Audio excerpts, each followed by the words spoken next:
Hello sir. हाँ हाँ। Sir ये रेंज से कैसे बचा जाए? जैसे कि आज था, जैसे कि मार्केट नीचे आ रहा था, आपने प्राइस एक सपोर्ट वगैरह भी भेजे थे, तो उसके अंदर मतलब बीच सवाल में। नहीं समझा मैं, आप क्या पूछना चाह रहे हो? सर ये जो हाई एक्सपेक्टेड है ना इसके अंदर, हाँ ये जो आज काफी एक एक दो घंटे तक रहा है, हाँ हाँ। इससे कैसे बचा जाए? जैसे कि इसके बीच में काफी ट्रैपिंग भी मिली है जहाँ पे अपन एंट्री ले लेते हैं फोन में जाके। हम्म। इससे कैसे ठीक है। बचा जाए? इससे आप नॉर्मली बच जाओगे। आप अपनी ट्रेड का प्लान डीएचडीएल के बाद ही करो। खत्म कहानी। इससे पहले मैं प्लान नहीं करने वाला। ओके। जब मार्केट ने एक डायरेक्शन तय कर लिया, उसमें कहीं ना कहीं एक फॉर्मेशन, एक ब्रेकआउट आना चाहिए। आने के बाद में आपने तय कर लिया कि मैं इसके पहले करूंगा नहीं। फिर मार्केट ने ये लेवल बनाया, काफी सॉलिड लेवल बनाया। फिर इसकी ट्रेप आई, इसकी ट्रेप आई, एक वेव मिली, एक वेव मिली। और जब इसकी ट्रेप आई तो कैसी वेव मिली? अब आप चाहते हो कि मैं यहाँ से ट्रेड पकड़ूं? मैंने यही 12:30 के आसपास के दुनिया कुछ। भर की बेवकूफियां आदमी यही करता है कि उसको ये रेंज एक्सेस करनी है। यस सर, यही पे सोच रहा था मैं कि ये यहाँ से नीचे आएगा, वो थोड़ा है भी है पर अगर वो आप मोटा तुरंत। मोटी रेंज पकड़ लो ना, मार्केट का ठहराव ये जहां यस मार्केट ने रेंज बना दी थी। एक सेकंड, एक कहाँ जा रहा है? ये रेंज है, ठीक है। इसको हम क्या बोलते हैं? POC yes yes. पीओसी बोलते बुक्स, हैं। हाँ जी। तो ठीक है, ये इसका आधार भी कहीं से बना है। आके पहली बार मार्केट ठहरा, टप्पे खाए। और मैं क्या कहता हूँ, जब आके ऐसे करके ऐसे जाता है तो ये रेंज बहुत इंपॉर्टेंट होती है। बोलता हूँ ना, चैनल यस बनाने में भी हम वो यूज लेते हैं। ऐसे करके अगर मार्केट ऊपर जाने लग जाए तो ये चैनल बनाने में यूज लेते हैं ना। तो उसका एक मकसद और मतलब निकलता है। और वो मतलब के आधार पे मार्केट ने एक रेंज दी है जहां पे ग्रीड ग्रीड शामिल है, और ठहराव, और यहाँ के ठहराव, ये सब शामिल हैं। तो इस एरिया के बीच में मैं क्यों अपना रिएक्शन लूं? Yes sir. अब आप ये समझ लो कि अगर मुझे इसमें ट्रेड लेनी है अपनी समझदारी के साथ, तो ये जो रेंज है ना, 3 डब्बों में नाप लो लगभग। इसका इस एरिया को हटा दो। इस एरिया को मैं कर देता हूँ आपके लिए रेड। समझ में आ रही है बात? अब ये जो रेड हिस्सा है, ये समझ लो कि ये मेरे लिए अवेलेबल ही नहीं है। ये मेरे लिए डेंजर है। तो मैं इस जोन में, जहां दुनिया भर को फंसा के रखेगा मार्केट, मार्केट क्या करता है? जो काम करता है ना अपना, वो 5% हिस्सा काम करता है। और जो फंसा के रखता है वो 95% हिस्सा होता है। और रिटेलर इसी में फंसा रहता है, इस हिस्से का मजा नहीं ले पाता।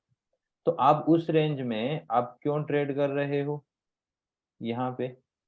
यस सर, ये इसके अंदर पिन पॉइंट पकड़ने के अब चक्कर आप में। ये देखो, इसके बाद में मार्केट ने कहाँ कहाँ इसको ब्रेक किया और कैसे कैसे माहौल बनाए, अगर आप स्टडी कर दो। यहाँ यस। ब्रेक किया है, यहाँ ब्रेक किया है, यहाँ ब्रेक किया है, यहाँ ब्रेक किया है, ठीक है। और नीचे आके यहाँ ब्रेक किया है, यहाँ यस पे सर। ब्रेक किया है, यहाँ पे ब्रेक किया है। अब आप जो ब्रेक देख रहे हो, उस ब्रेक में यहाँ भी स्प्रिंग मिला, यहाँ भी मिला, यहाँ भी मिला, यहाँ भी मिला, यहाँ भी मिला, मिला है ना? तो क्यों फिर इस हिस्सा में फंसना है? मैं लॉजिक यस। बता रहा हूँ। अब ये कोई मेथड नहीं बता रहा, इसके बेसिस पे आप ट्रेड करने लग जाओ। दिमाग तो आपको अपना ही लगाना पड़ेगा। Yes sir. मैं तो सिर्फ आपको एक समझ दे रहा हूँ कि आप कह रहे हो कि मैं आप चाहे कोई भी इंडिकेटर, मैं कह रहा हूँ मूविंग एवरेज ही लेके चल पड़ो। आपको खुद का कोई दिमाग नहीं है तो मूविंग एवरेज ही लेके चल पड़ो। लेकिन मूविंग एवरेज को भी आप पीओसी के अंदर के एरिया में क्यों अप्लाई करोगे? Yes yes yes. जब मैं कहूंगा यहाँ से मूविंग एरिया की स्लोप है ना, वो ऐसी थी डाउन, और यहाँ पे मूविंग एरिया की स्लोप होगी ऐसे सीधी।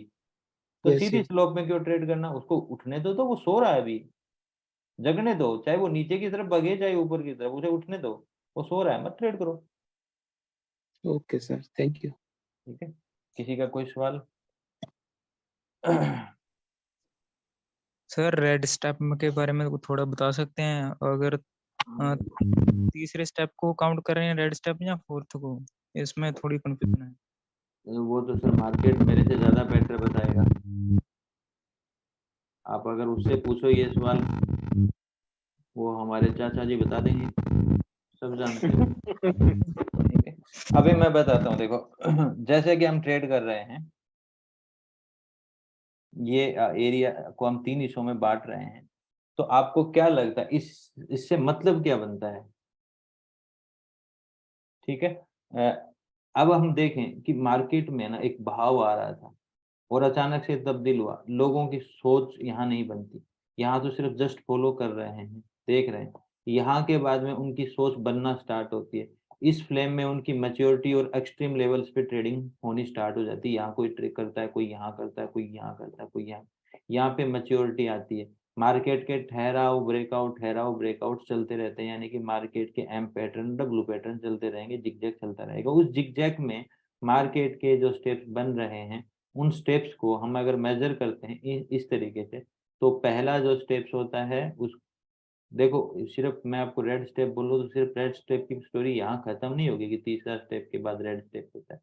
उसके साथ साइकोलॉजी भी मिली रहती है, उसका सरफेस का गैप जो स्टेप्स के बीच में वो भी मिला रहता है, और वहाँ के आ रहा एग्रेशन का बिहेवियर और यहाँ से होने वाले रिट्रेसमेंट कैसे हैं, ये भी शामिल रहते हैं, जो प्राइस वाइज, टाइम वाइज, आप ये सब साइकोलॉजी का हिस्सा है, आप समझो तो।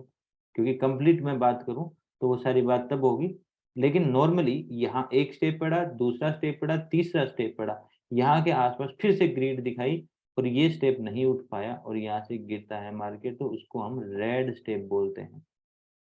उसको हम क्या बोलेंगे? रेड स्टेप बोलेंगे। ठीक है, तो ये हमारे लिए रेड स्टेप होगा। वहां से हमें जो ट्रेपिंग मिलेगी, एक कैंडल का एसएल मिल जाएगा, वो एक कैंडल का एसएल इसका 50, 60, 70 के आसपास आपको आराम से दिला देगा, कोई प्रॉब्लम नहीं होगी। ठीक है, ठीक है और सर। बताओ किसी का कोई सवाल है? जितने भी सवाल हैं आज मैं ले लूंगा, फिर वही बात है कि क्लास एक हफ्ते ना हो, 2 हफ्ते ना हो, फिर पूछोगे सर क्लास कब होएगी। आज मैं फुर्सत में हूँ, जितना सवाल पूछना आप पूछ सकते हो।